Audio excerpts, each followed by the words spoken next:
My hand hovers over the brass doorknob. Cold, metal, smooth from decades of palms pushing through. I should knock. I should announce myself like a proper daughter returning home at 9:47 on a Tuesday night. But I hear laughter inside the drawing room. The expensive kind. The kind that comes after the third pour of scotch that costs more per bottle than most people's mortgage payments. My father's voice cuts through first. Rich, confident. The voice he uses when he's about to close a deal or ruin someone's life. Sometimes both at once. Another round, gentlemen? Glass clinks. Ice rattles. Sloane's laugh follows, sharp and bright. I know that laugh. She saves it for moments when someone's about to get destroyed and doesn't know it yet.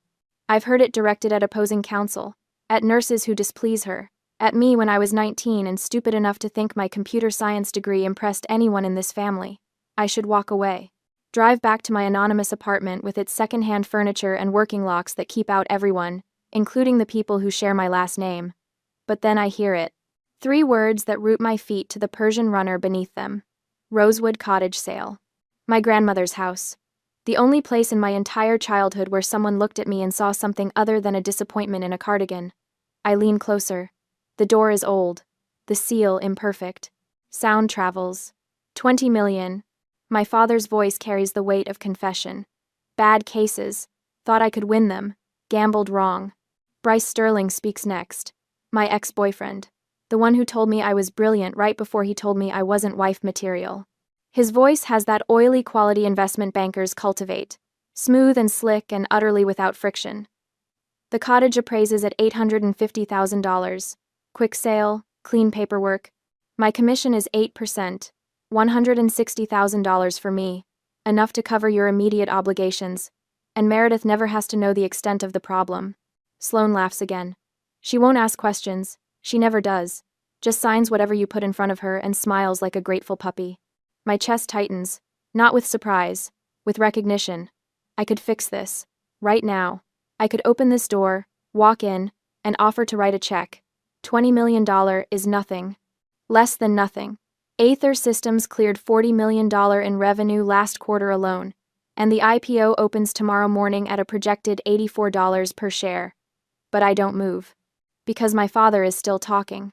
Don't worry about her. She's too stupid to read the fine print. She'll sign whatever we put in front of her just to get a pat on the head. The words land like a fist to the sternum. Not a slap. A punch. The kind that knocks the air from your lungs and leaves you gasping. Stupid. She's been playing with computers for years. Sloane's voice drips with contempt. Still no real job. Still living in that sad little apartment. I posted a throwback photo of her last week, remember? From when she was 19? The comments were brutal. Everyone asking when she'll grow up and get a real career. At least the cottage sale is clean. Bryce again. Always Bryce, calculating his angle. She won't even understand what she's signing. Just tell her it's trust fund paperwork. She'll believe anything. My hand drops from the doorknob. 3 years ago, I paid off Sloane's credit card debt. $50,000 in charges for handbags and spa, weekends and bottles of wine that cost more than some people's cars. I did it anonymously through a shell company, because I knew if she discovered I had money, she'd never stop asking for more. I thought I was protecting her. Protecting all of them. Silent protector. That's what my therapist called it before I stopped going to therapy because sitting in an office talking about my feelings felt like admitting defeat. I protect people who don't protect me back. I sacrifice for people who see sacrifice as weakness. My grandmother knew. She tried to tell me, sitting in the kitchen at Rosewood Cottage when I was 16, teaching me to code on her ancient desktop computer that took 5 minutes to boot up. You're worth more than their approval, Mary. I didn't believe her then. I wanted to, but I didn't. Now, standing in this hallway, with my family's laughter echoing through the door, I feel something shift. Something cold and clean and sharp. They don't misunderstand me. They despise my intelligence because it threatens their control. I turn. My footsteps make no sound on the runner as I walk back down the hallway, through the foyer, out the front door. Kalen stands beside my car, his posture military straight despite the late hour. He's been my head of security for 3 years, knows exactly who I am and what I'm worth, never told a soul. He opens the back door without a word. I slide into the leather seat. The door closes with a solid thunk that sounds like a vault ceiling. Get me the audit logs for Scott and Partners, I say. My voice sounds different. Lower. Colder. Tonight. Kaylin's eyes meet mine in the rearview mirror. For 3 years, I've been the polite boss who says please and thank you, and apologizes when I ask him to work late. He sees something different now. Yes, boss. The engine starts. We pull away from the estate, from the people inside who think I'm too stupid to read fine print, too weak to understand what they're doing to me. They're wrong. And in 24 hours, they're going to realize exactly how wrong they've been. The Four Seasons suite costs $8,000 a night. I'm not staying here for the thread count. I'm here because the walls are soundproof, the internet connection runs on dedicated fiber, and nobody from my family would ever think to look for me in a hotel that requires a black card just to book a room. It's 2:30 inches the morning. 3 monitors glow blue across the mahogany desk, each one displaying a different layer of Scott and Partners' financial infrastructure. My fingers move across the keyboard without conscious thought, muscle memory, from 10,000 hours of coding, translating into commands that peel back every transaction, every wire transfer, every desperate attempt my father made to cover his losses. Aether Systems provides cybersecurity to his firm, has for 2 years. He doesn't know that. Doesn't know that every email, every financial record, every panicked message to his accountant flows through servers I control. He called me stupid. I pull up the first document. A case file from 18 months ago. Richard Scott, representing a pharmaceutical company against a class action lawsuit. The opposing counsel had documentation, witnesses, momentum. My father bet $6 million on a settlement that never came. Lost everything. Next file. Another gamble. Another loss. The pattern emerges like a fracture spreading across glass. $20 million. Gone. Not stolen. Not embezzled. Just arrogant, reckless decisions, made by a man who believed his charm could override facts. I open Sloane's financial records next. Her surgeon salary is substantial. $280,000 a year. Should be enough for anyone. Except she spends $580,000 annually. Designer clothes. Luxury vacations. A wine collection that costs more per bottle than I paid for my first car. She's been bleeding money for years, using credit cards like they're somehow disconnected from reality, from consequence. I find the email thread buried in her personal account. Subject line, The Mary Problem. My stomach clenches, but I open it anyway.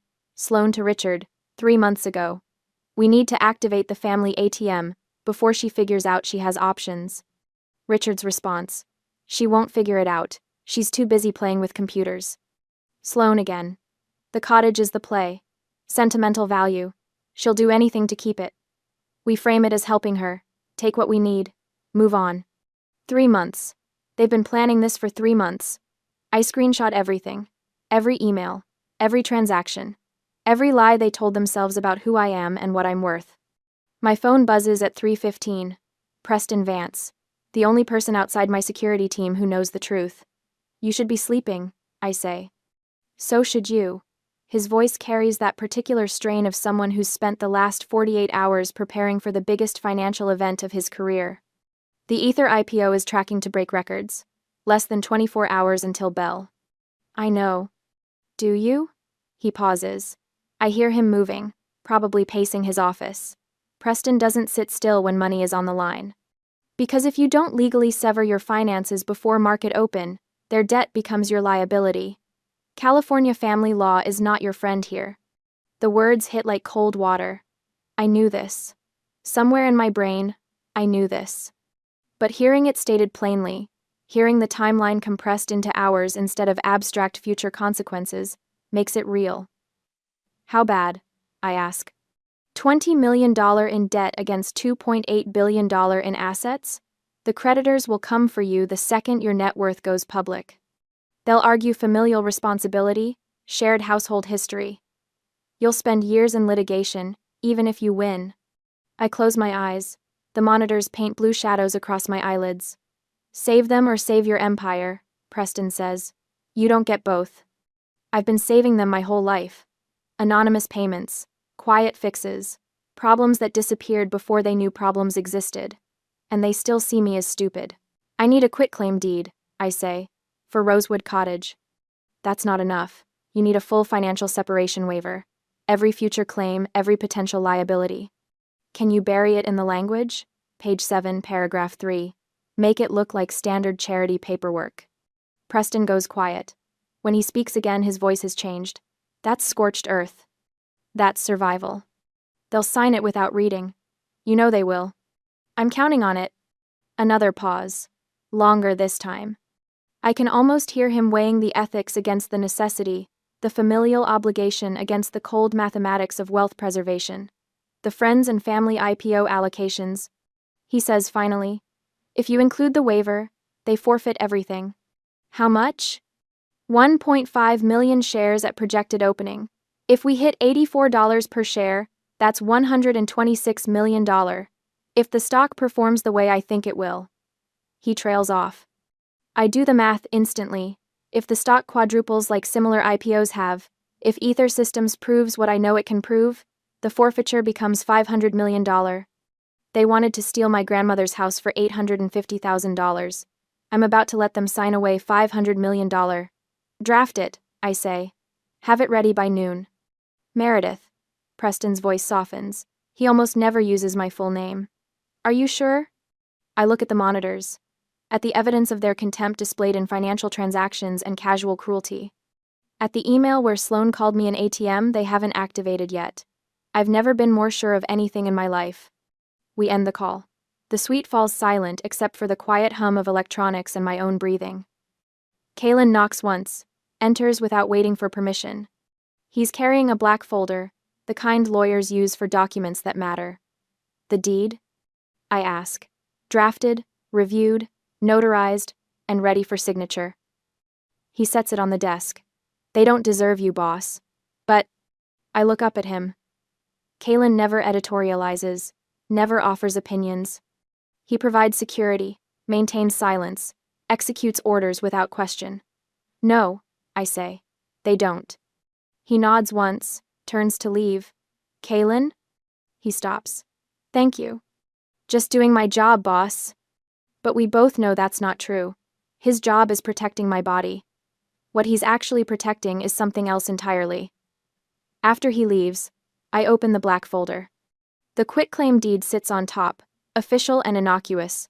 Underneath, buried in dense legal language exactly where I specified, the waiver clause waits like a landmine. They think I'm too stupid to read fine print. They're about to learn exactly how wrong they are. The Instagram notification hits my phone at 8:04 a.m. I'm sitting in my car outside a coffee shop 3 blocks from my apartment, engine idling, watching steam rise from a paper cup I haven't touched. The screen lights up with Sloan's post.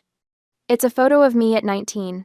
Unwashed hair pulled into a messy ponytail, oversized hoodie swallowing my frame, hunched over a laptop in the corner of the campus library. Dark circles under my eyes like bruises. I remember that night. 72 hours into a coding marathon, living on vending machine coffee and the kind of obsessive focus that makes you forget meals exist. The caption reads, TBT, to little sis's lost years tinkering with code. Some of us grew up, family love, priorities. 847 likes already. I scroll through the comments, each one a small knife sliding between ribs. When will she get a real job? Such a disappointment to the family. Richard and Sloan turned out so successful. What happened to this one? My Aunt Margaret, always quick to perform concern, praying for her to find her path. Cousin David, who borrowed $5,000 from me 2 years ago and never paid it back. Maybe it's time for an intervention? 200 comments, all of them seeing exactly what Sloan wanted them to see. The failure, the embarrassment, the family burden who never grew up. I set the phone face down on the passenger seat. My coffee has gone cold. They're softening me up, making sure I'm wounded and desperate when I walk into that library at 3 o'clock. Making sure I'm grateful for whatever scraps they offer. Even if those scraps are my own grandmother's house, the cruelty is precise. Surgical. Sloan learned it in medical school, probably. How to cut exactly deep enough to cause maximum pain without quite killing the patient. I drive to Rosewood Cottage alone. The gate is unlocked. It always is. My grandmother never believed in keeping people out, which is probably why she left the house to me instead of to my father, who would have installed security systems and cameras and motion sensors that would make Fort Knox jealous. The gravel driveway crunches under my tires. I park in the same spot I always do, beneath the oak tree my grandmother planted when she was 23 and newly married, back when the world was smaller and promises still meant something. The house looks tired. White paint peeling near the roofline. Shutters that need replacing. The front steps sag slightly in the middle from decades of footsteps. But the bones are good. Solid. The kind of construction they don't do anymore, when people built things to last instead of building them to sell. I let myself in with the key I've carried for 8 years. The one my grandmother pressed into my palm the summer before she died, closing my fingers around the brass teeth like she was passing on something more valuable than metal. This is yours, Mary. Not your father's. Not Sloane's. Yours. Don't forget that. I didn't understand then. I thought she meant the key. Now I know she meant the belonging. Inside, the air smells like dust and old wood and the ghost of her lavender perfume. I run my hand along the banister, feeling the grain beneath my palm. Smooth in some places, rough in others. Honest wear from honest use. Her needlepoint still hangs in the hallway. A quote from Virginia Woolf.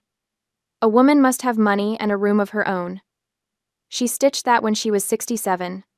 After my grandfather died and left her financially independent for the first time in her life, she hung it in the entryway like a declaration of war against anyone who thought widows should be grateful and quiet. I walk through the room slowly. Kitchen with its yellow tiles and the chip in the counter where I dropped a cast iron skillet when I was 12. Living room with the fireplace that actually works, unlike the decorative gas logs at my father's estate. The reading chair by the window, cracked leather that molded to her body over 40 years of books and afternoon light. I sit in that chair now. The photo albums are still on the side table. I don't open them. I know what's inside. My grandmother and me, hundreds of pictures spanning 18 years. Her teaching me to garden, to cook, to code on that ancient desktop computer she bought at a yard sale because she believed technology was power and girls needed power. Not a single photo includes my father or Sloane, unless it's a formal family portrait where everyone's smiling and lying. She knew. Even then, she knew. I was always the giver. The one who showed up with groceries when she had the flu, who fixed her computer when it crashed, who sat with her during her last month when the hospice nurse said she had days left and everyone else had better things to do. Sloane came twice. My father didn't come at all. And when she died, they cried at the funeral. Loud, performative grief that made the other mourners pat their shoulders and murmur condolences. They wore black and dabbed at dry eyes and accepted sympathy like they'd lost something irreplaceable. Then they tried to sell her house 3 months later. I pull out my phone. Sloane's post has crossed 1,000 likes now. The comments have multiplied. My phone buzzes with texts from distant relatives I haven't heard from in years, all of them concerned, all of them CCing my father like I'm a problem that needs managing. The cruelty was designed. Calculated. They want me desperate and ashamed when I sign those papers at 3 o'clock. They want me so grateful for their attention that I don't ask questions. My grandmother's voice echoes in my head, clear as if she's sitting across from me. The house is wood and stone, Mary. Your dignity is what matters. I hear gravel crunch outside. Footsteps on the porch. The door opens without knocking. Kalen fills the doorway, a black folder in his hands. He's wearing his standard uniform. Dark suit, no tie, expression that gives away nothing. But his eyes are different today. Softer. Almost apologetic. The final documents, boss. He sets the folder on the side table. Everything's ready. I don't open it. I know what's inside. The quitclaim deed. The waiver. The trap that looks like surrender. He doesn't leave. Just stands there, hands clasped behind his back, looking at the needlepoint on the wall. They don't deserve you. His voice is rough, unused to emotion. Your grandmother would be proud of what you've built. Something in my chest loosens. Not much, just enough to breathe. Thank you. He nods once and leaves. The door clicks shut behind him. My phone buzzes. Preston's name lights up the screen. IPO opens at $84 per share.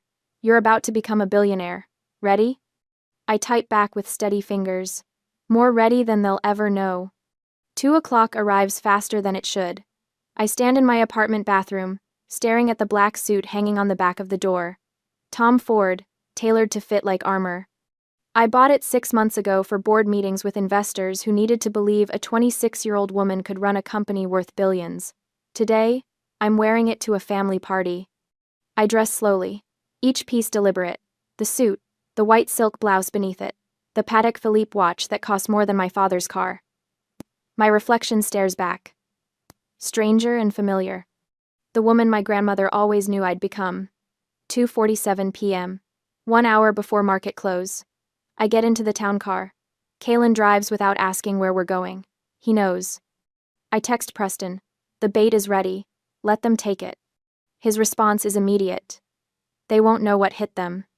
The car pulls away from my apartment building. I don't look back. Don't need to. That life ends today. I'm not going to a party. I'm going to a negotiation. And they wanted to see me sign my life away.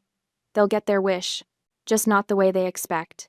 The library smells like leather and lies. Old money and older secrets. I used to love this room when I was a kid.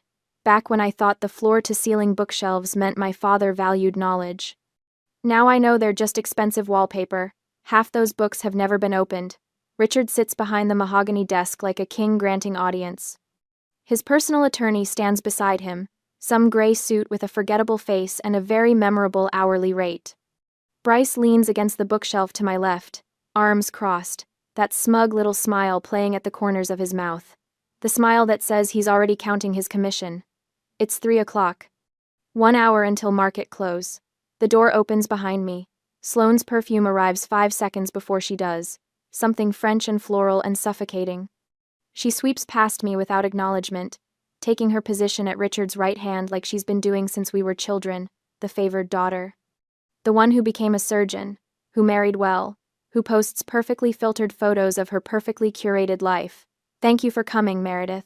Richard's voice carries that particular tone. The one that sounds warm but isn't. The one he uses on clients right before he explains why their case is hopeless. I know this is short notice. You said it was important. I keep my voice soft, uncertain. The way I used to sound at 19 when I desperately wanted him to notice me, to see me, to value anything I did. It is. He gestures to the chair across from him. Please. Sit. I sit. Fold my hands in my lap. Let my shoulders curve inward just slightly. The body language of someone who's never learned to take up space. The attorney slides a document across the desk. Heavy bond paper. At least 20 pages. The title is printed in bold. Trust Fund, Release, and Property Transfer. My heart doesn't race. My hands don't sweat. But I make sure they think they do. We've been discussing your future, Richard begins. He actually sounds paternal. Concerned. Like he's about to do me a favor instead of rob me blind. You're 26 years old. Still trying to find your path. That's admirable, sweetheart. But it's time we helped you get started. Started with what? I let my voice crack just a little. Just enough. With your life. Sloane's tone could cut glass. We're releasing $50,000 from the family trust. Seed money for your little computer hobby. Little computer hobby. The words sit in my chest like stones. Aether Systems employs 217 people. We provide cybersecurity infrastructure for 70% of the Fortune 500. Our quarterly revenue exceeds what their law firm makes in 2 years. But I don't say any of that. Instead, I pick up the document with trembling fingers. Real trembling this time, not from fear but from the sheer effort of not laughing in their faces. I scan the first page. Standard trust release language. Page 2 outlines the $50,000 payment, makes it sound generous, necessary, overdue. By page 3, we're into property transfer clauses. By page 7, paragraph 3, they're taking everything. Rosewood Cottage. My grandmother's house. The only place I ever felt safe. They're transferring the deed to cover outstanding family obligations. $20 million in gambling debts, disguised as legal fees for bad cases, Richard took because he thought he was smarter than everyone else in the courtroom. He wasn't. The cottage appraises at $850,000. They're trading my inheritance for 4% of what they owe, and they think I won't notice because I'm too stupid to read past the money part. This is very generous. The attorney speaks for the first time. His voice has the practiced neutrality of someone who's witnessed a lot of terrible things and cashed a lot of checks anyway. Given your situation, Miss Scott, I'd say your family is being extraordinarily accommodating. My situation. Like I'm the problem. Like I'm the one who gambled away millions and dragged everyone else down with me. I don't understand. I look up at Richard. Let my eyes get wet. Not crying, just on the edge of it. Why the cottage? That's Grandma's house. Was her house? Sloane's already bored with this conversation. Her phone sits on the desk in front of her, Instagram open. Ready to document my breakdown for 15,000 followers. She's been dead for 3 years, Mary. You can't even afford the property taxes. But I could figure something out. My voice goes higher, desperate. Please, Dad, it's all I have. You'll have $50,000. Richard checks his Rolex. 3:17. He's getting impatient. That's more than most people your age have managed to save. You should be grateful. Grateful. The word tastes like poison. Can't we find another way? I'm pleading now.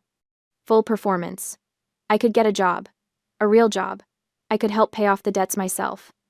Bryce actually laughs. Doing what, Meredith? You've been coding in your apartment for 6 years. No publications, no portfolio anyone's seen, no professional network. The market's brutal right now.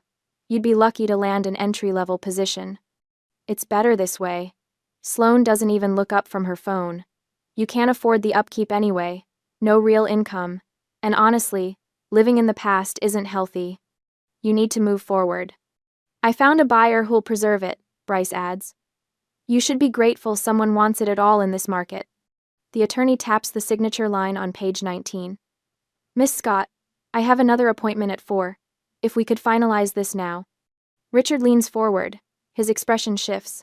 Not paternal anymore. Just cold. Sign it or get nothing. We're done coddling you, Meredith.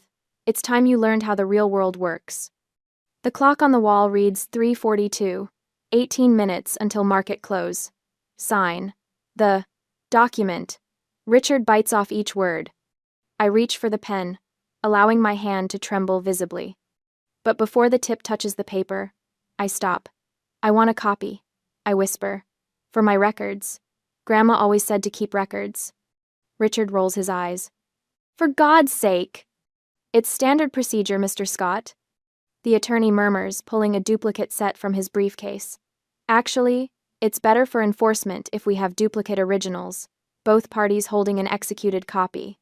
He slides the second set across the mahogany. I sign the first one, then the second. My handwriting looks broken, uncertain on both. Richard signs. The attorney notarizes both stacks with efficient, heavy thunks of his stamp. Happy? Richard snatches his copy before the ink dries. Doesn't read past page 2. Never even glances at page 7. I pull my copy toward me, folding it slowly, clutching it to my chest like a security blanket. Thank you, Daddy. Excellent. Richard stands. I'm glad we could resolve this efficiently. The funds will be transferred to your account by end of week. They leave. All of them. Sloane already typing something on her phone, probably a post about difficult family members and tough love. Bryce shoots me one last pitying look, before following them out. The attorney packs his briefcase without a word. The door closes. Silence. I count to 10, then 20, making absolutely sure they're gone. The tears vanish. Just gone, like turning off a faucet.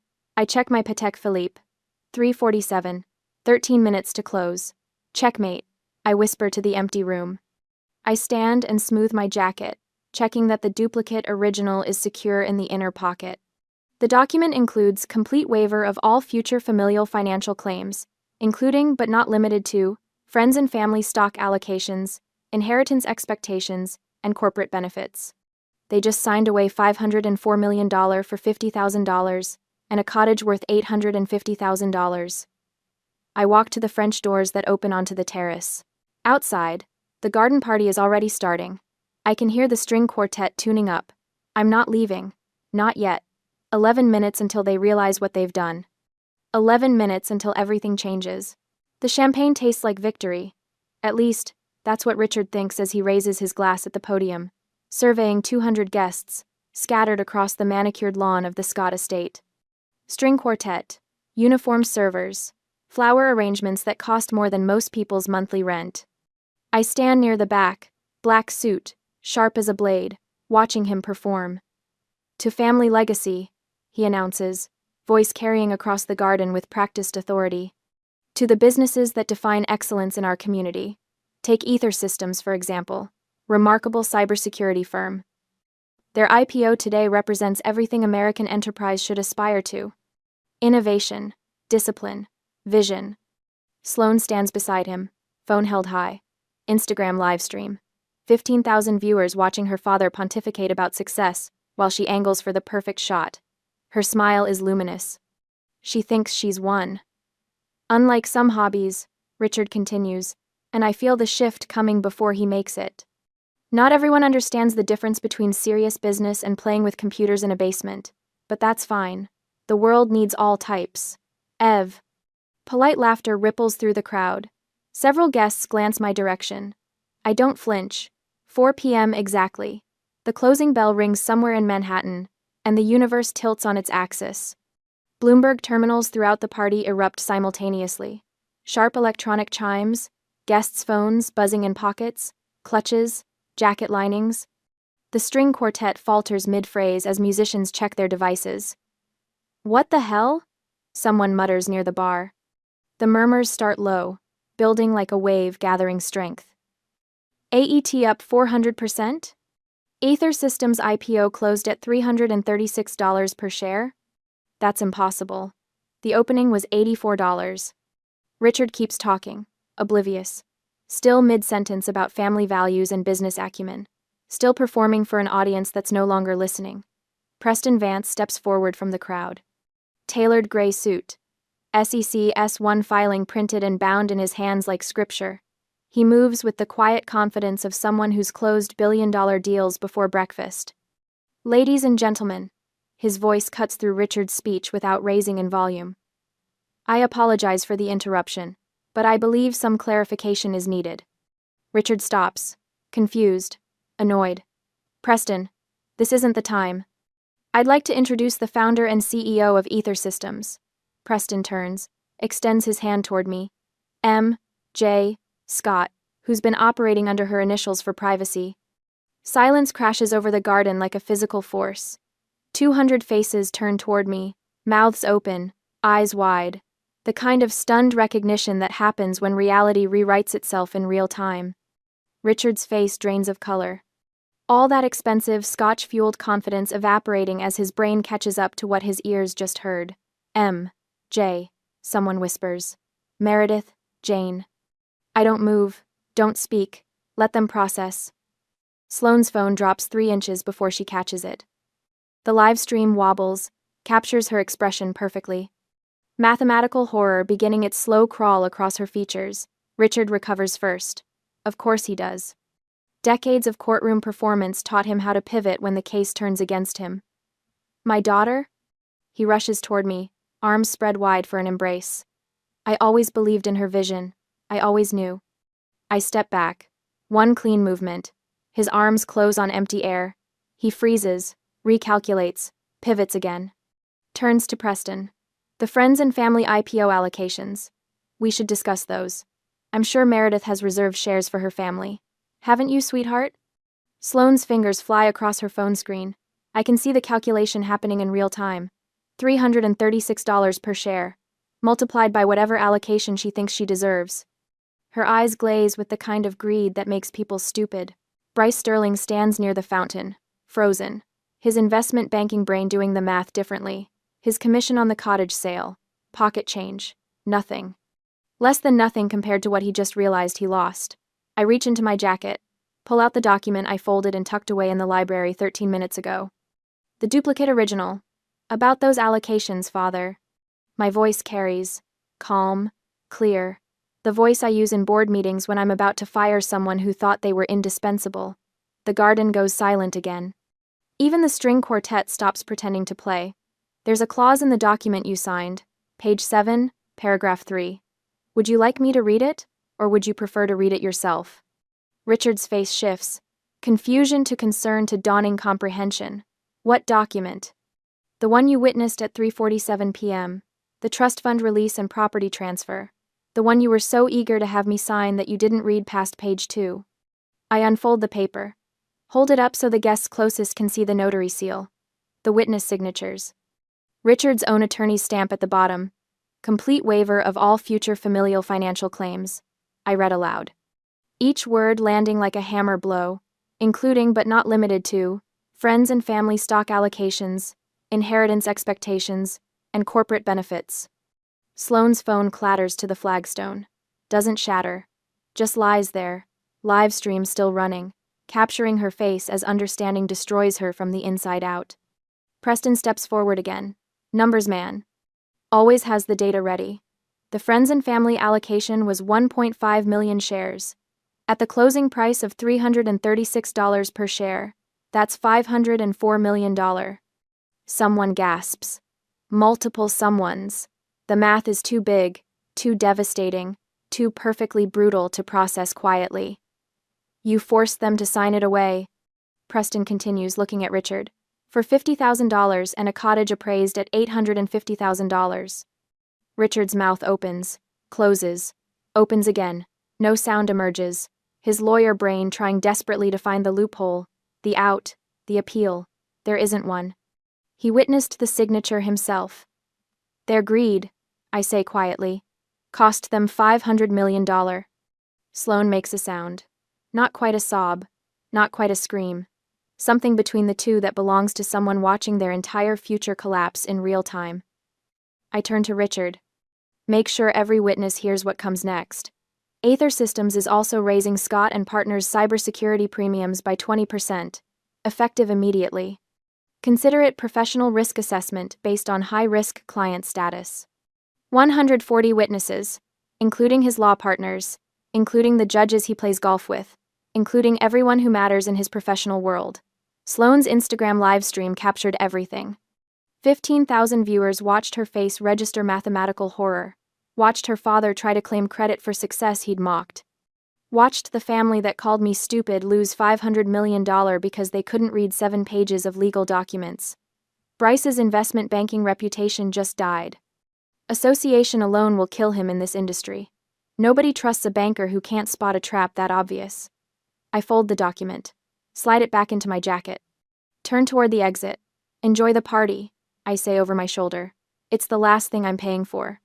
Kaylin waits by the car, opens the door without a word. I slide into the leather seat. The door closes with a sound like a vault ceiling. Behind me, the garden erupts in whispers. Phones out. Messages flying. The story spreading like wildfire through networks that will carry it to every corner of their professional lives. The car pulls away from the estate. Away from the people inside who thought I was too stupid to read fine print. They were wrong. And now everyone knows exactly how wrong they've been. 3 days later, the Wall Street Journal sits folded on the leather seat beside me. I don't need to open it again. The headline is burned into my vision. Mystery CEO M.J. Scott, revealed as 6-year-old tech prodigy. Forbes put my net worth at $2.8 billion. They're conservative. My phone hasn't stopped buzzing since dawn. Interview requests from Bloomberg, CNBC, TechCrunch. Acquisition offers that start with 9 figures. Investor meetings that would have made my father weep if he understood what they meant. He doesn't. He never will. The SUV glides through morning traffic at 8 a.m. Kaylin silent behind the wheel.